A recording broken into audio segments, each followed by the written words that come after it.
Hello guys, welcome back to my YouTube channel. I am Prasanna Srivastava, nursing officer at AIIMS Gorakhpur.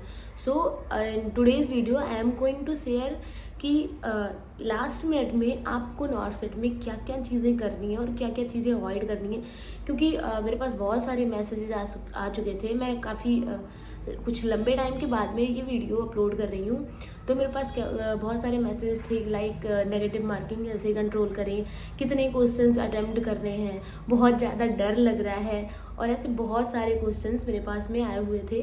तो मैं आप लोगों को एक बात बता देना चाहती हूँ कि जो स्ट्रेस है आपके अंदर, जो आप बोल रहे हो कि बहुत ज़्यादा डर लग रहा है, तो ठीक है, ऑब्वियसली आपने इतने अच्छे से पढ़ाई की है, आपने इस दिन के लिए ही पढ़ाई की थी, तो आपको बहुत ज़्यादा डर लगेगा। बट आपको उस डर को ओवरकम करके आपको अपने ऊपर काम करना है, क्योंकि जो डर है ना वो हमारे एग्ज़ाम को अच्छा नहीं होने देता है। थोड़ा सा डर ठीक है, लेकिन बहुत ज़्यादा स्ट्रेस लेने का नीड नहीं है। अपने आप को काम करने का कोशिश करिए कि कोई भी अच्छा म्यूजिक सुनिए या कुछ भी ऐसा करिए जो आपके माइंड को रिलैक्स कर रहा हो। बट हाँ, स्ट्रेस से थोड़ा सा दूर रहिए, वो बिल्कुल भी एग्ज़ाम के पॉइंट ऑफ व्यू से सही नहीं होता है, ठीक है। एंड जो हमारा फर्स्ट क्वेश्चन है कि कितने क्वेश्चंस अटेम्प्ट करें, ऐसे बहुत सारे क्वेश्चन मेरे पास आए थे।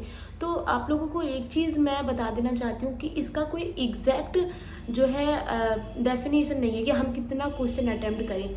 वो डिपेंड करता है पेपर के लेवल पे कि आपका पेपर कैसा आया है, ठीक है। तो जितना मैंने पिछले कई सारे एग्जाम्स के बीच में जितना मैंने देखा है ना, नॉर्थ सेट 5 का हो गया या 6 का, 7 और 8 का, जितना भी मैंने पैटर्न देखा है उसके अकॉर्डिंग जो हमारा क्वेश्चन पेपर आता है ना, वो मोस्ट प्रोबेबली जो है वो मॉडरेट लेवल का ही क्वेश्चन पेपर आता है, ठीक है। नॉर्थ सेट 6 में थोड़ा सा टफ था, थोड़ा टफ क्या मतलब थोड़ा सा हार्ड था, ठीक है। लेकिन अभी जितने भी आ रहे हैं ना, सारे मॉडरेट लेवल के ही आते हैं।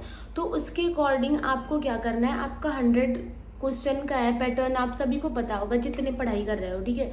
तो 100 क्वेश्चंस का हमारा पेपर होता है, 5 सेट में होता है, जिनमें से 4 सेट हमारे नर्सिंग का होता है और 1 सेट हमारा नॉन नर्सिंग का होता है, ठीक है। तो अब नॉन नर्सिंग में बहुत सारे बच्चे ऐसे हैं जिनका नॉन नर्सिंग स्ट्रांग नहीं है, तो हमें सबसे ज़्यादा फोकस जो है पहले नर्सिंग पे ही करना होता है। तो जिस तरीके से आपको पेपर लग रहा है, जिन्होंने अच्छे से तैयारी की होगी उन्हें पेपर देख के ये चीज़ लग जाएगा कि मैं कितना अटेम्प्ट कर सकती हूँ, ठीक है।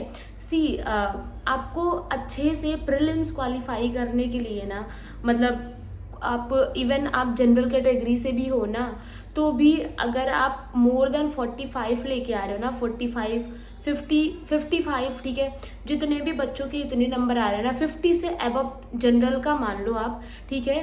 और अगर EWS है तो आप 45 से अबव मान लो, और सेम एज OBC और SC। तो ये आपका नंबर जो है ना, ये आपका प्रीलिम्स में क्वालिफाइंग मार्क्स होता है, प्रीलिम्स क्वालिफाइंग ही होता है। तो आपको इतना ज़्यादा स्ट्रेस लेके नहीं जाना है। प्रीलिम्स बेसिकली बिना प्रीलिम्स क्वालिफाई किया मेंस तक नहीं पहुंचेंगे, बट प्रीलिम्स जो होता है वो हमारा क्वालिफाइंग एग्जाम है, आप सभी को पता है, ठीक है।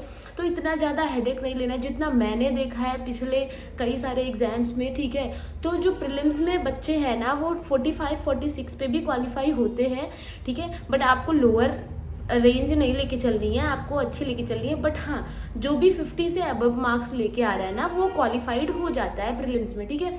तो मोस्ट प्रोबेबली, ठीक है, मैं ऐसा नहीं कह रही हूँ कि आपको 60 आ रहा है, आपको 70 आ रहा है, आपको अच्छे मार्क्स आ रहे हैं तो आप मत करो, ठीक है। आपको अटेम्प्ट सभी करने हैं जितने क्वेश्चंस आपको आ रहे हैं। और एक और चीज़ होता है कि आपने अभी पिछले टेस्ट दिए होंगे इतने सारे, ठीक है, तो आपको उस टेस्ट से आइडिया होगा कि मेरे रॉन्ग कितने हो रहे हैं, ठीक है। तो रेंज में आने के लिए आपको एटलीस्ट रेंज से ऊपर के इतने क्वेश्चंस तो अटेम्प्ट करने हैं कि आपका गलत नेगेटिव हटाने के बाद में भी आप उतने तक आ जाओ, ठीक है। जैसे एक बात आप मान के चलो कि कोई कितना भी अच्छा होना कि मैं तो पूरा ही सही करके आता हूँ, नहीं, कुछ ना कुछ तो नेगेटिव होना ही है। जैसे 8 मार्क्स 10 मार्क्स तो नेगेटिव लोगों के होने ही हैं, और ये उनके हैं जिन्होंने अपने नेगेटिव मार्क्स पे बहुत ज़्यादा काम किया, ठीक है। तो आपको ये सारी चीज़ें, ये कैलकुलेशंस आपको खुद घर बैठ के बिठाना है कि मैंने टेस्ट दिया था, मेरे 20 क्वेश्चन इनकेस गलत हो रहे हैं, ठीक है, तो फिर उसके बाद मुझे एग्जाम में किस तरीके से अटेम्प्ट करना है। और अगर एग्जाम में आपको लग रहा है कि आप उस क्वेश्चन में 100% श्योर हो, तो फिर उसके लिए आपको कुछ सोचना ही नहीं है, ठीक है। तो ये पहले से आप दिमाग में मत बिठा के जाओ कि मैं सिर्फ इतने ही क्वेश्चन करके आऊँगा, नहीं। अगर पेपर ईजी आ रहा है तो सारे बच्चे बहुत ही अच्छा क्वेश्चन अटेम्प्ट करेंगे, तो आपको भी बहुत अच्छा अटेम्प्ट करके आना है, ठीक है। लेकिन अगर क्वेश्चन थोड़ा मॉडरेट या हार्ड लेवल का आ रहा है तो आपको थोड़ा सा कंट्रोल अपने क्वेश्चंस पे रखना होगा, ठीक है। ये सबसे बड़ा डाउट था कि हमें कितने क्वेश्चंस अटेम्प्ट करने हैं। तो इसका कोई एग्जैक्ट नहीं हो सकता कि आपको कितने करने हैं, ठीक है।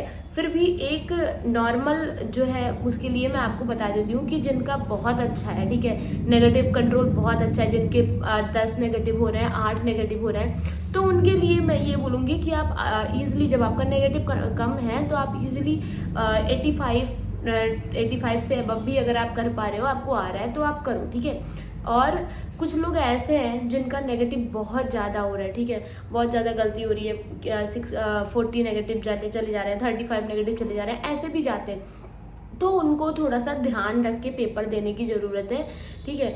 बट अगर ऐसा है कि आपको बिल्कुल ही नहीं आ रहा है क्वेश्चंस, आपको लग रहा है कि अरे क्या आ गया है, तो फिर उस के हिसाब से मुझे लगता है कि आपको अच्छे से पेपर पूरा का पूरा दे के आना चाहिए। क्योंकि जब आपको लग रहा है कि मेरे बहुत सारा गलत होंगे या आपके टेस्ट में बहुत ज़्यादा गलत हो रहे हैं, तो फिर आपको बिना टेंशन के पेपर अच्छे से अटेम्प्ट करके आना है। फिर ये नहीं सोचना है कि क्या है कैसे है, क्योंकि नेगेटिव को भी ध्यान में रख के हमको चलना होता है कि मेरे टेस्ट में मेरा 20 नेगेटिव हो रहा है, तो अगर आपके टेस्ट में 20 नेगेटिव हो रहा है ना, तो आप पेपर में बहुत अच्छा करके भी आ जाओगे। तो मोस्ट प्रोबेबली चांस है कि 12 to 15 आपका गलत होगा अगर आप बहुत अच्छा करें, वरना तो 20 का आपको जो रेशियो वो तो है ही है। तो आपको वो सब बिठा के चलना है कि इतने गलत हुए तो इतने में मेरा सही हो जाएगा, और इतने नेगेटिव मार्किंग करके मेरा इतना नंबर आ जाएगा, ठीक है। मोस्ट प्रोबेबली 50 से अबव मोर देन इनफ होता है प्रीलिम्स के लिए, ठीक है।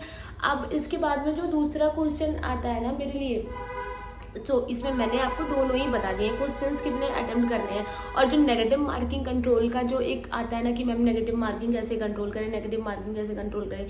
तो नेगेटिव मार्किंग के लिए हमें देखिए, आज अभी के टाइम पे हम उसके लिए कुछ ऐसे बहुत ज़्यादा नहीं कर सकते हैं कि हम नेगेटिव मार्किंग एक दिन में कंट्रोल कर लेंगे, नहीं। लेकिन बस कुछ चीज़ें ऐसी होती हैं जो हमें एग्ज़ाम में ध्यान दे के जानी होती हैं, जिसकी वजह से हमारा एग्ज़ाम थोड़ा सा अच्छा हो जाता है, ठीक है। जैसे कि अभी मैं आपको ये चीज़ बताऊंगी कि आप पेपर देने गए हो, ठीक है, तो 3 तरीके के क्वेश्चंस होते हैं। एक क्वेश्चन होता है जिसमें आपको 100% श्योर है कि हाँ ये इसका आंसर यही होगा और ये यही होगा, ठीक है।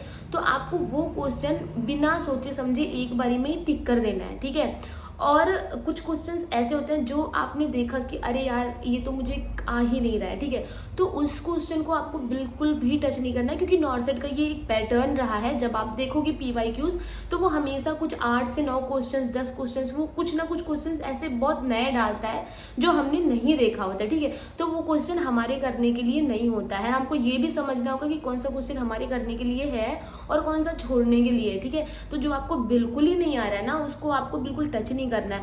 उसके बाद में कुछ क्वेश्चंस होते हैं जिसमें हमें लग रहा है कि अरे यार 50% तो ये लग रहा है और 50% ये लग रहा है, 2 MCQs में जो डाउट होता है, तो उस पर हमको थोड़ा चांस देना है, हमको देखना है थोड़ा टाइम लेके, ठीक है।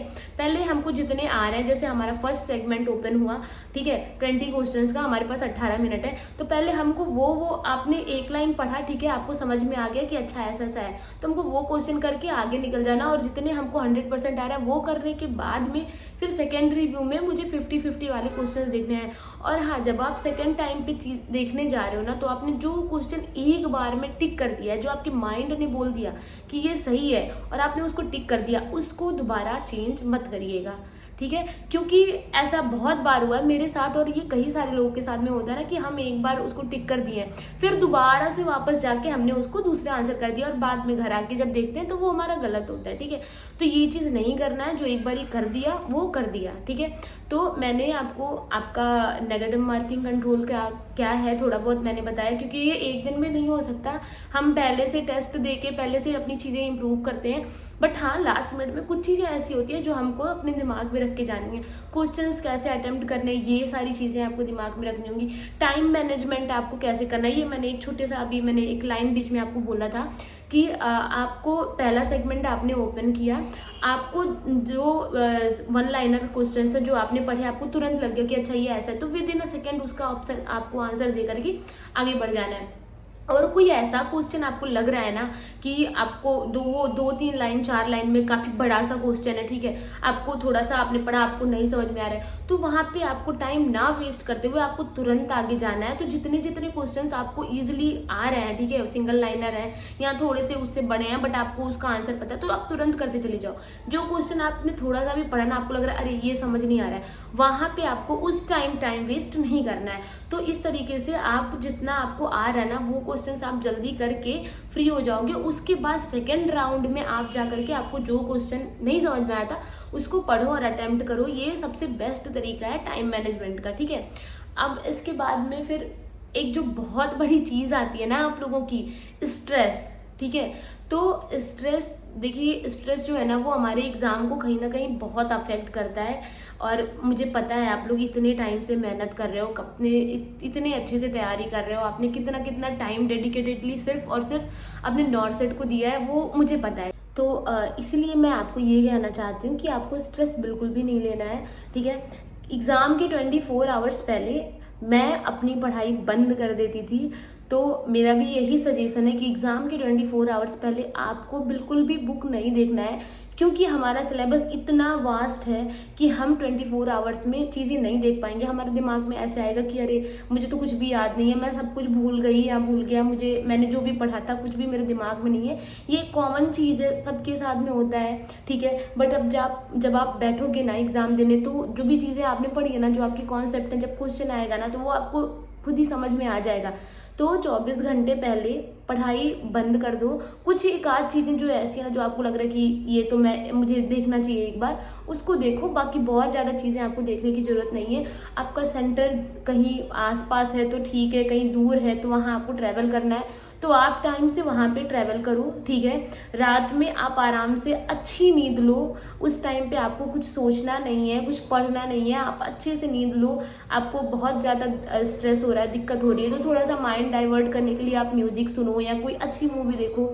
24 आवर्स पहले आप ये सारी चीजें करो, आप काम रहो, ठीक है, पूरी नींद लो और आराम से सुबह उठ के मम्मी पापा का आशीर्वाद लेके अच्छे से पेपर देने जाओ। स्ट्रेस बिल्कुल नहीं लेना है, मैं बार बार कह रही हूँ। जितना पेपर आपको देना है बहुत काम होके देना है, बिना स्ट्रेस के देना है, ठीक है। आपको ये सोच के बैठना है कि मैंने जो भी पढ़ा था मैं वो सारी चीजें कर रहा हूँ, ठीक है। मैंने बहुत अच्छा पढ़ा था, मैंने बहुत बेस्ट पढ़ा था, और जितना मैंने पढ़ा है उतना ही सबने पढ़ा है, मैं किसी से भी कमजोर नहीं हूँ। तो आपको अपना जो पेपर है ना वो बहुत काम होके बहुत अच्छे से देना है, ठीक है। और बाकी मेरी बेस्ट विशेज आप सभी के साथ में, अच्छे से पढ़ो, अच्छे से एग्जाम दो, ठीक है, और अच्छा रैंक लेके आपका ड्रीम एम्स ज्वाइन करो। तो आज के लिए इतना ही, मैं आपका ज़्यादा टाइम वेस्ट नहीं करूँगी, ठीक है। अच्छे से पढ़ो, रेस्ट लो, स्ट्रेस नहीं करो, ठीक है। और अगर आपको मेरा चैनल और कंटेंट आपको अच्छा लगता है, अगर थोड़ा सा भी आपको हेल्प होता है, ठीक है, तो आप इसको अपने दोस्तों को भी शेयर करो, ठीक है। और मेरे चैनल को सब्सक्राइब करिए, ठीक है, वीडियो को लाइक करिए। और आपको और भी जो भी वीडियोस की ज़रूरत है, जो भी चीज़ें आपको जाननी है, आप मैसेज करिए, ठीक है। मैं वो कंटेंट आपको अवेलेबल करूँगी, ठीक है। तब तक के लिए अपना ध्यान रखिए।